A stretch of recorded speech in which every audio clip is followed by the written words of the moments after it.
Whew. Okay, so part 2. It's so hard for me to talk about this, but it's so good for me to talk about it at the same time. So, where I left off was about the nurse in California that told me exactly what I could expect with my dad's sickness. And when I came home, nothing really changed. He just had a bunch of doctor's appointments, but he still seemed like the same person. And then in June, my husband got shipped away to Montana to work, and he was gone for 6 months. And in that 6 months that he was gone, my dad got worse and worse and worse, and he got it's weird because you have to be so sick to get a transplant, but you also have to be like sick enough to get a transplant, if that makes sense. Wait. You can't be too sick, but you have to be really sick. There's like a spectrum. I think it's called like a MELD number, but I can't remember what it means or anything, but there's a bunch of tests that you take, and then they take the average number of all of that tests, and it has to be, I believe, somewhere in the 40s. I kind of like, my protection net is to forget, and so I like pushed all that stuff aside because it was so painful, but now I can't remember what all the numbers mean and stuff when I try to tell you. But basically at that point he was super sick, but not sick enough to receive an organ. And so basically they were like, we don't know what to tell you, just keep doing these tests, keep getting poked at and prodded, and change your diet. And my dad, he didn't want to die, obviously, so they were like, you need to not eat any salt, you need to not drink anymore. And he had no problem quitting drinking, which is so weird because I thought he was like a full-blown alcoholic, but he just stopped cold turkey once they told him that he had a death sentence. And so he had no problem with that, and then he listened too well with the doctors, and he ate like 0 salt and made himself sick. So it was like a learning curve because his whole world had to change, and our whole world had to change too. And while my husband was gone, I tried to spend as much time up at my parents' house as possible, and we had so many good times. Got to tell stories and talk about like my childhood. We got to watch home videos, and I'll hold on to that so dearly. I feel so grateful that we had time and we knew what was about to happen, so I have all that. There's some people that lose their parent or their spouse or their child and they have no notice, and I feel like that is so much more painful to not have any closure. But my story with this, the reason why I'm starting this YouTube channel is because of how I've changed through my dad's sickness. Because when he got diagnosed, as I watched him get more and more sick, health became more and more important to me. My husband calls it ghost mode, because when he was gone, I didn't want to burden him with how upset that I was about my dad and that he was gone. I was so sad that he was gone because I needed a rock and he wasn't here. And I didn't want to burden anyone or be a downer, so I just kind of harbored all of my feelings and I kept it all inside, which was extremely unhealthy because the more and more depressed that I got, the more and more ghost-like I became. Hi, puppy. I don't know if you can see my dogs down here. And when my husband came back, I had been so used to not speaking to anybody that I didn't really talk. And the whole time that he was gone, I would work. I worked so many hours, and then I would go to bed and then get up and work. And then I would spend as much time with my parents as I could, but I never wanted to be the negative energy at my parents' house. So I would like fake being happy, and I never expressed my emotions. And if I could take it all back, I would talk about it. I would tell him that I was sad. Only one time did I ever call him crying. My dad. I called him crying because I was like, I'm so scared. I don't want you to die. And like, I think it was good for him to hear. the bad parts too, because I just kind of acted like nothing was wrong. And it probably would have been like better if he knew how upset I was gonna be that he was gonna die. But can't change it now. But anyway, my husband, when he was home, he was trying to be really patient with me, but I wouldn't open up. And he said, you know, Rebecca, I don't want to be married to a ghost, so you need to figure this out. And I was so pissed because I am the one dealing with it. It was my dad, and I thought that he needed to be more supportive and just let me grieve however I was going to grieve. And I remember we got in this huge fight because at that point I let all the emotions out that I hadn't let out, and I was outside like with a cup of coffee and it was really cold, and I was just bawling because I felt like not only was I losing my dad, but I was losing my husband and I was losing myself. And I sat out there and I thought about like how I've acted and how I've kept all my feelings in and how I've been so like fake. Because I'm client-based, I'm a hairdresser, that's why I'm in the salon, and I never wanted to put my sadness on other people, so I would just ignore it and I would focus on each client as it should be, but I never let it out how awful I was feeling. I never asked for help. And I should have, because I have a huge support system, I just didn't reach out. Sorry. Whew. So I came back inside and I told my husband that I was really sorry and that I would work on it. And he said he was sorry too and he wasn't going to leave me. He just missed me. And I missed me too. And then he went back to Montana and I really started to focus on being a better human. And that's what this whole YouTube channel is going to be inspired by, is because while my dad was sick, instead of keep going down like the rabbit hole of sadness, I started to just go outside and like breathe the fresh air and like look at a flower and appreciate how pretty it was, and to feel the sun on my skin was just what I started with, like gratitude, being grateful to be alive, to be able to do the things that I do, to be able to have the friends that I do, to go see the things that I've seen. And it really inspired me also to travel. See, my dad traveled for work and I was always so jealous that he never brought me with him, but he couldn't because he worked at a nuclear plant. He was a nuclear analyst and he got to travel all over the world. And that inspired me to travel all over the world, and that's really my only, like, that is my passion. I just want to see everything, like, see all the shit. That's my saying, see shit.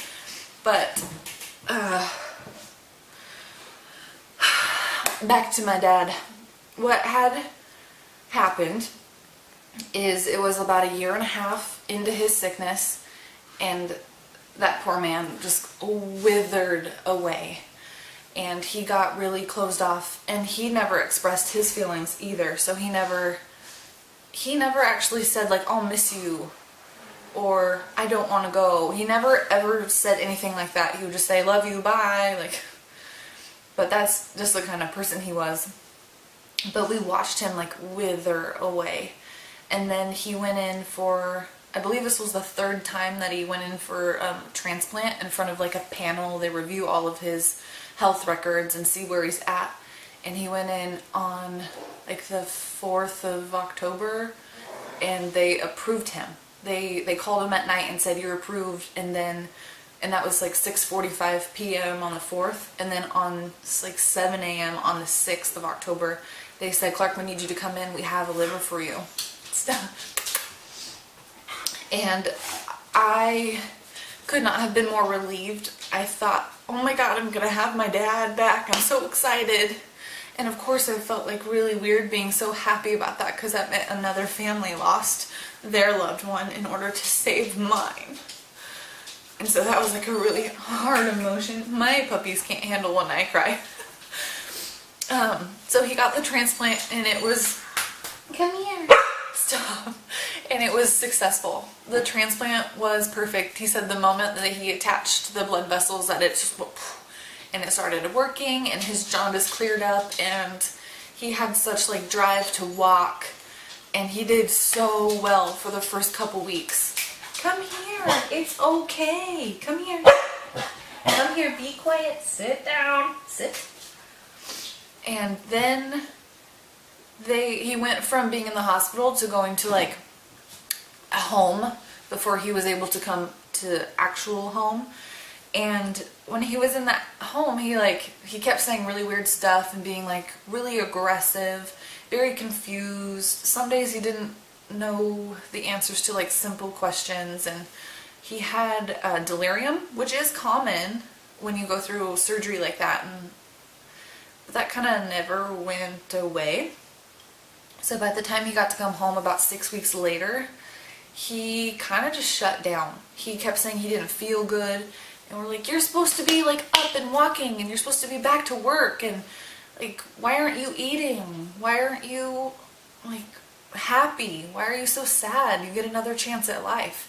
And he's just, I don't feel right. I don't feel right. And we were kind of making excuses for him. Be like, well, you just had a big surgery. You're probably not going to feel right. Just get up, walk, eat, do the things you're supposed to do to live.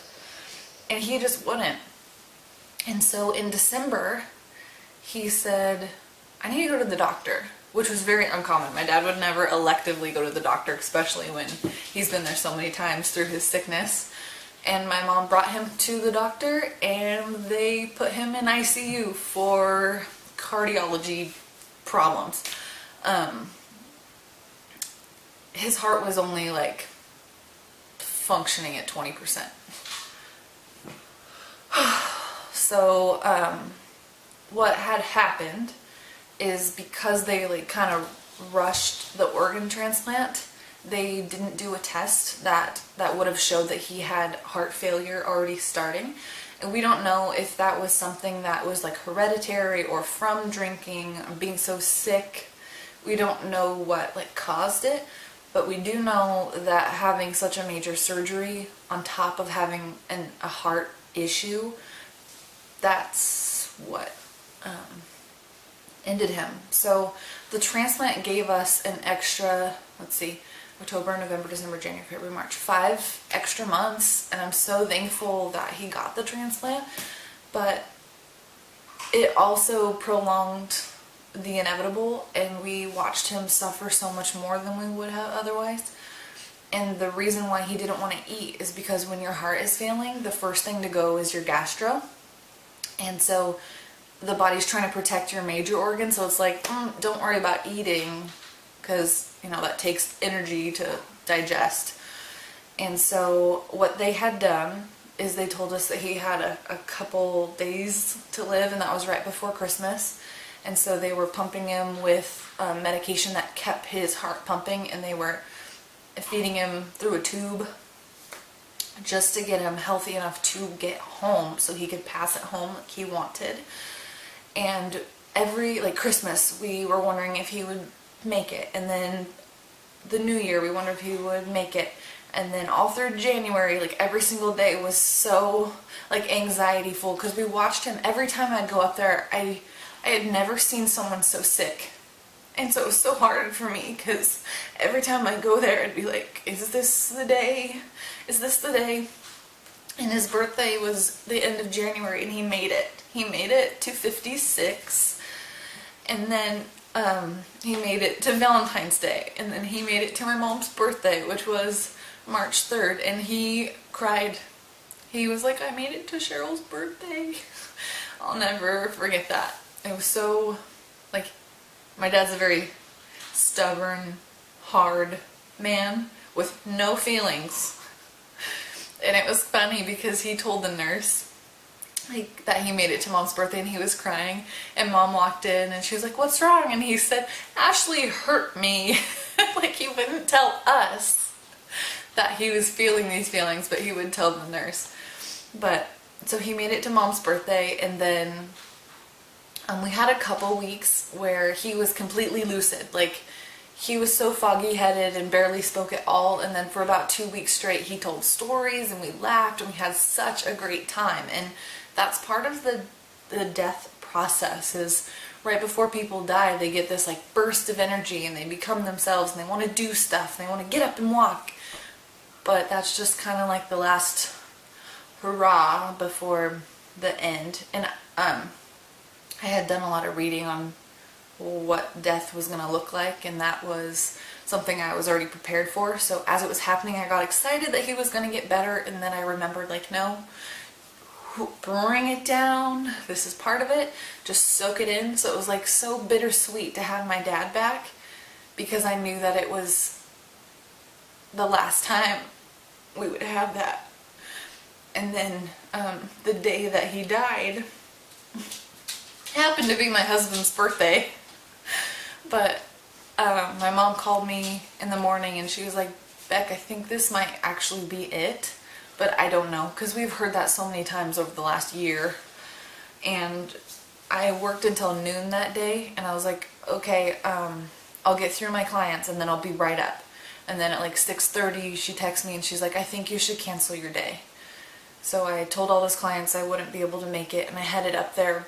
But it was weird because there was I wear contacts, and I didn't have my contacts on, and I was putting on mascara, and I had just done one eye when my mom texted me that I should be up there. So I did the other eye real quick, and I was like running around frantically, and I couldn't even see, so I was turning lights off that should be on in the opposite, and I was like, oh my god, slow down, calm down, just be safe, get there safely.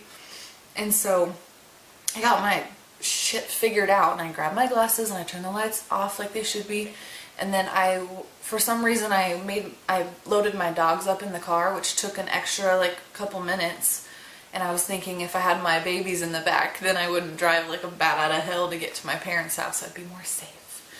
And so, sorry, my camera died, but as I was driving up there, I got a few miles from their house, and I just started bawling hysterically. It's like I knew that I was about to walk into a very uncomfortable situation, especially for my mom to actually tell me, like, get up here, because she would never inconvenience me or even, I guess, be like honest with me about how bad something was. And so I was like, okay, get it together, get it together. And so when I pulled up to their house, it was weird. Come here! Come right here. Sit down. Sit down. I consciously made the decision to park up in the grass because I was like, okay, the corner needs enough room to turn around. Like, I had already prepared myself for the absolute worst. And so I step out of my car and I walk towards the house, and my aunt is standing on the porch and she's just shaking her head. And I knew, I was like, is he gone? And she goes, yeah, he's gone. And it was really weird because I didn't cry. I just composed myself because I knew I needed to be strong for my mom. And I walk in, and it was so weird. Like, I'd never been around someone that had passed away before. It was literally like you can feel when the soul isn't there anymore. So I just like walked over to him and like grabbed his hand and kind of like just held on to him for a couple minutes, and then sat down. And it was weird because there had been so much anxiety and so much sadness like leading up to his death, like watching him get so sick, that when he was finally gone, it was peaceful. His passing wasn't peaceful, but after the fact, it was so calm. Like, the breathing machine sounds were done.